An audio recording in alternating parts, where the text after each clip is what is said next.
What specifically, Aaron, have you been doing to resist the encroachment of NAR, to keep it out of your own church, but also within the larger assemblies of God?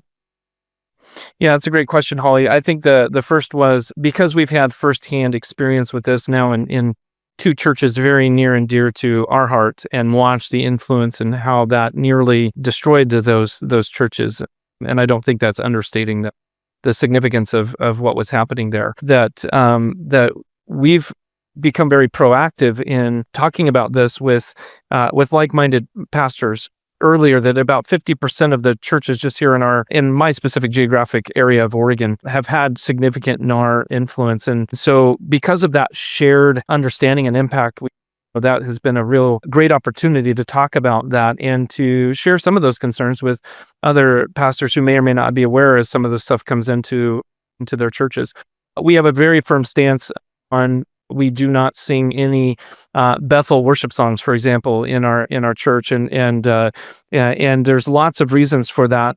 One is primarily, obviously, as we're speaking about these false issues, I'm not going to support those movements which are actively, in my view, leading many people astray, and just because somebody may like the song, that we are contributing to that financially, or worse, somebody who happens to be in one of our services hears that song and is somehow led to go and discover Bethel and its doctrine and theology and be led astray. I don't want to be responsible for that. I think we have a high calling as shepherds to be very careful of those things. So I also mentioned that we equip our people to understand where some of the core errors are, and biblically where these movements tend to deviate, so that they can assess those things for themselves, especially in this day and age of the internet, where I have people from my congregation all the time that will send me a clip and say, do you know who this person is? Is their teaching okay?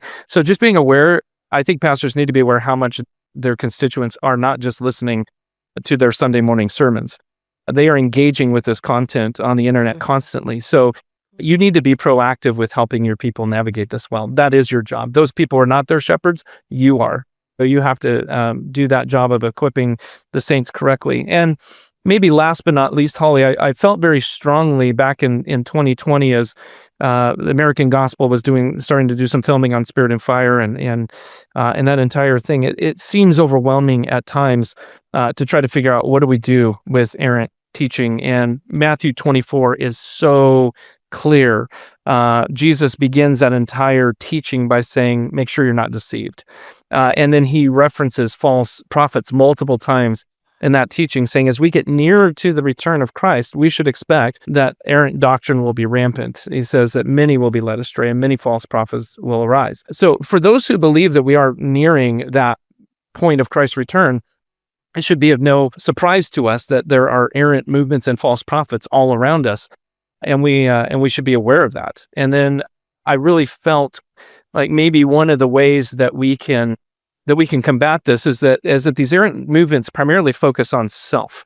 It's, we talk about the sin of simony, of people who want to chase after gifts as opposed to chasing after Christ, who have maybe grown bored with the gospel and want experiences instead of truth.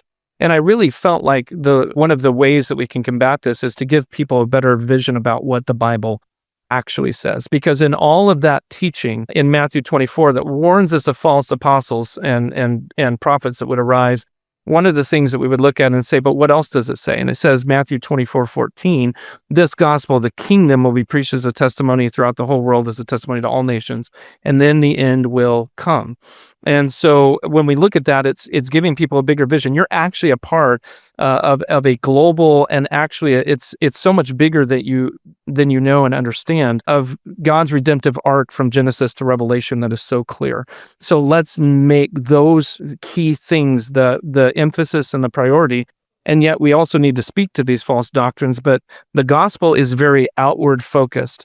And what I found about the NAR is it's very inward focused, and most false gospels are. So we want to just be very careful that we are giving people a better vision that says you actually don't need all of that. You're a part of something that's so much bigger than that, and God has plans and purposes for his church, all this to be faithful and diligent in pursuing those. So we've made missions such a huge emphasis, as well as local evangelism. But local evangelism and missions is the primary focus, but we don't neglect to speak about these many false prophets and to help people identify, discern, and let go of those things that are. And then beyond your own church, you have this Facebook group. Yes. Can you speak more to that?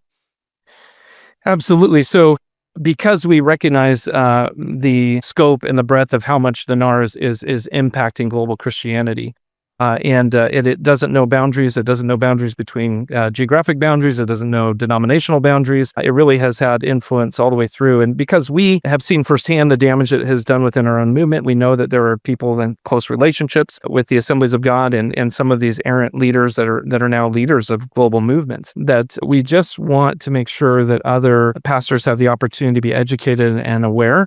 And so that's why we started the Facebook group, and it's been growing every single day with new pastors who are coming in, especially in light of the exposure, which I believe is a sifting that God himself is doing for the good of his church. That there is a sifting that's happening, and as that sifting happens, and as these things and some of these foundations are shaken, you have people whose eyes are finally being opened for the first time. And so we're wanting a place where they can come, find resources, discuss these things, talk about these things, about what are the doctrines, what does the Bible say about these things versus what is the NAR teaching about these things, and have a community where they can begin to interact with that and grow in knowledge so that they know how to address it, because whether they realize it or not, it has probably already had an impact on their church, or at least people who are in it. And so giving them the tools that they can begin to do that research and understand and discuss that with other pastors, so that hopefully we can help stem some of that influence from hurting other churches and destroying the faith and shipwrecking the faith of people who tragically fall into the NAR teaching.